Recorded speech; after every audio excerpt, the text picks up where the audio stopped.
उत्पत्ती प्रकरण 34. दीनाच्या भ्रष्टतेबद्दल घेतलेला सूड. एकदा याकोबापासून लेआ हिला झालेली मुलगी दीना त्या देशातील स्त्रियास भेटावयास गेली. तेव्हा त्या देशाचा अधिपती हमोर नावाचा हिव्वी याचा मुलगा शखेम याची नजर तिजवर गेली आणि तो तिला घेऊन गेला व तिजपाशी निजून त्याने तिला भ्रष्ट केले. याकोबाची मुलगी दीना हिजवर त्याचे मन बसले. त्याचे त्या मुलीवर प्रेम जडले आणि त्याने तिचे समाधान केले. मग शखेमाने आपला बाप हमोर ह्याला म्हटले, मला ही मुलगी बायको करून द्या. त्याने आपली कन्या दीना हीस भ्रष्ट केले हे वर्तमान याकोबाच्या कानावर आले तेव्हा त्याचे मुलगे रानात गुरांबरोबर होते म्हणून ते परत येईपर्यंत याकोब गप्प राहिला. इकडे शखेमाचा बाप हमोर बोलणे करण्यासाठी याकोबाकडे निघाला. ते वर्तमान ऐकून याकोबाचे मुलगे रानातून घरी आले. शखेमाने करू नये ते केले म्हणजे याकोबाच्या मुलीपाशी निजून त्याने इस्रायलाशी भ्रष्टाचार केला म्हणून त्यास मनस्वी दुःख होऊन ते फार संतापले. हमोराने त्याशी असे बोलणे लाविले की माझा मुलगा शखेम याचे तुमच्या मुलीवर फार प्रेम आहे तर ती त्याला बायको करून द्या. तुम्ही आम्हाशी सोयरीक करा, तुमच्या मुली आम्हास द्या व आमच्या मुली तुम्ही करा. आमच्यात वस्ती करून राहा. हा देश तुम्हास खुला आहे, त्यात राहा, व्यापार करा व वतने मिळवा. शखेम दीनेच्या बापास व भावास म्हणाला, मजवर एवढी कृपादृष्टी करा म्हणजे तुम्ही मागाल ते मी देईन. वाटेल तो मोबदला व आंदण मजपाशी मागा, तुम्ही मागाल ते मी देईन. तेवढी मुलगी मला बायको करून द्या. आपली बहीण दीना शखेमाने भ्रष्ट केली म्हणून याकोबाच्या मुलांनी मनात डाव धरून त्यास व त्याचा बाप हमोर यास उत्तर दिले.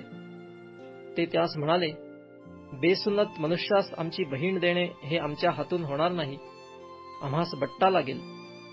तुमच्या सर्व पुरुषांची सुनता करून तुम्ही आम्हासारखे व्हावे याच अटीवर आम्ही तुमचे म्हणणे मान्य करू.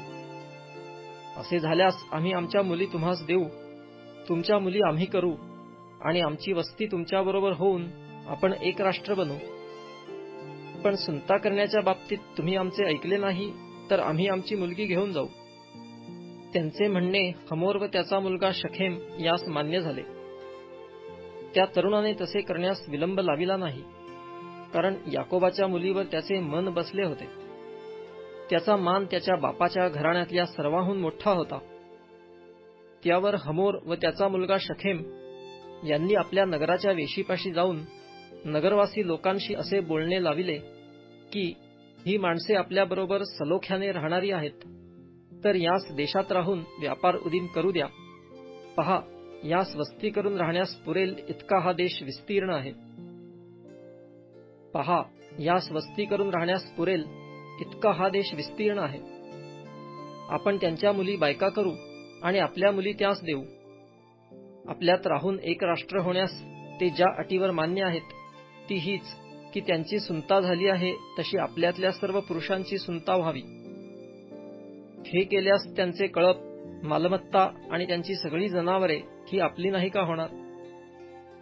एवढे त्यांचे म्हणणे मान्य करूया म्हणजे ते आपल्यात वस्ती करून राहतील. हमोर व त्याचा मुलगा शखेम यांचे म्हणणे वेशीतून येणाऱ्या जाणाऱ्या सर्वांनी ऐकले. मग त्या नगराच्या वेशीतून येणाऱ्या जाणाऱ्या सर्व पुरुषांची सुनता झाली.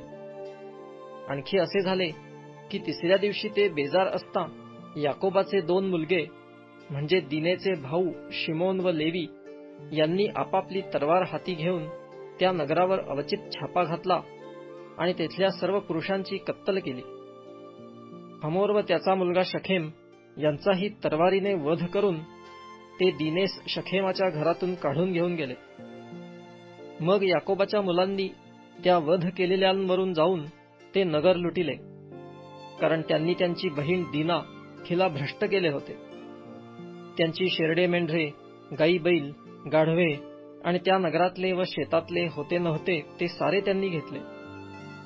त्यांचे अवघे धन, त्यांची सर्व मुलेबाळे व स्त्रिया आणि त्यांच्या घरात जे काही सापडले ते सगळे हस्तगत करून त्यांनी लुटले. तेव्हा शिमोन व लेवी यास याकोब म्हणाला, या देशचे रहिवासी कनानी व परिज्जी यास माझा वीट येईल असे तुम्ही करून मला संकटात घातले आहे. माझे लोक मुठभर आहेत म्हणून ते एकजूट करून मजवर येतील व माझी कत्तल करीतील आणि माझा व माझ्या घराण्याचा फडशा उडवितील. ते म्हणाले, त्यांनी आमच्या बहिणीशी वेश्येप्रमाणे व्यवहार करावा की काय.